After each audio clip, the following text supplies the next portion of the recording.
All right, I needed your help before you sit down.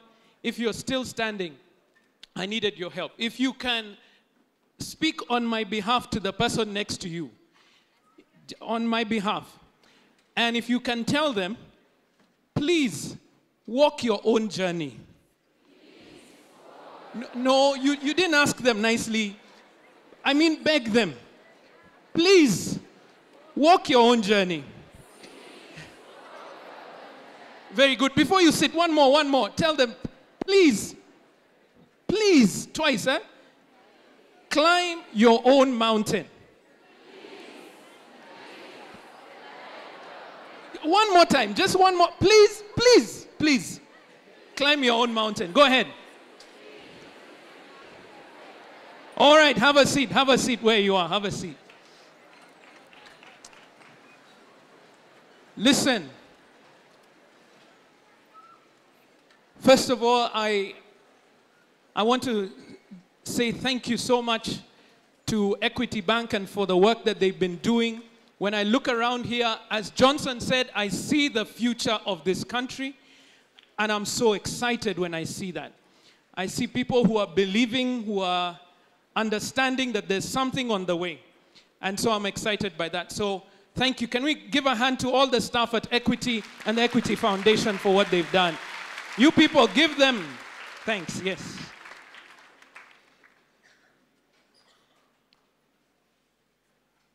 I want to ask, if you don't mind,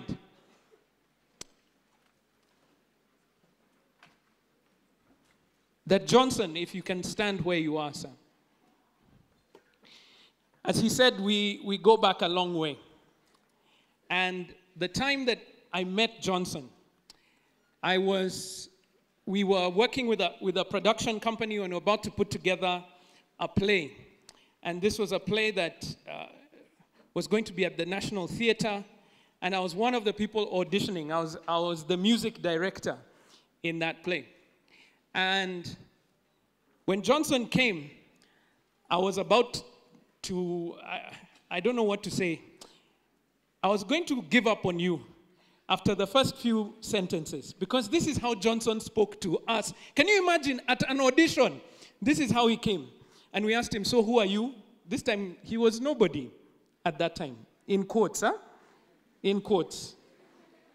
And you see how you can disregard people by the way they look. By the way he was not dressed like this. I assure you. He had a brown jacket, some gray finished pants, and his shoes, I didn't even know he had walked from wherever he came. This is how Johnson was. And so when he came, he stood in front of us and he was supposed to audition for a role. And we were asking him, who are you? And you could barely hear his voice. This is how he sounded. Hello. Already started writing notes and saying, this guy is useless. You see how quickly people judge you? 2 minutes. Then we said, okay, because he's made it all this way, why don't we just give him a chance to say the words? And he stood up in front of us and transformed into the character we were speaking about.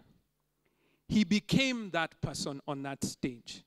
I will not even attempt to do Johnson's voice because I can't do it. But the thing that stood out for us is that at the thing that he was trying to do, he did it with excellence.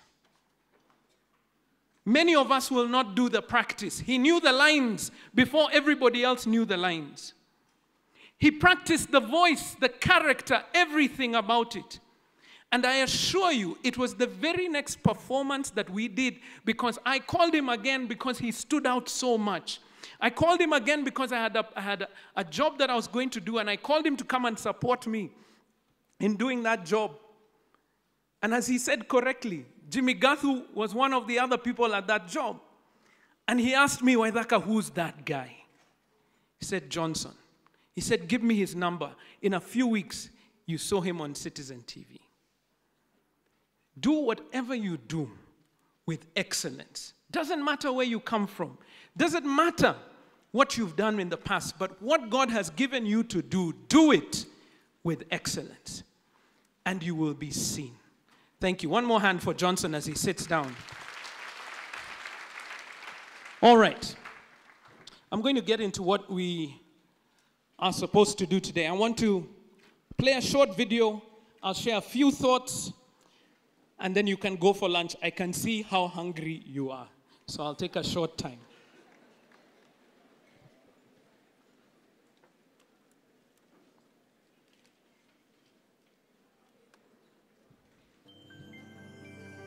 Hello, my name is Burke Hedges, author of the best-selling book, The Parable of the Python.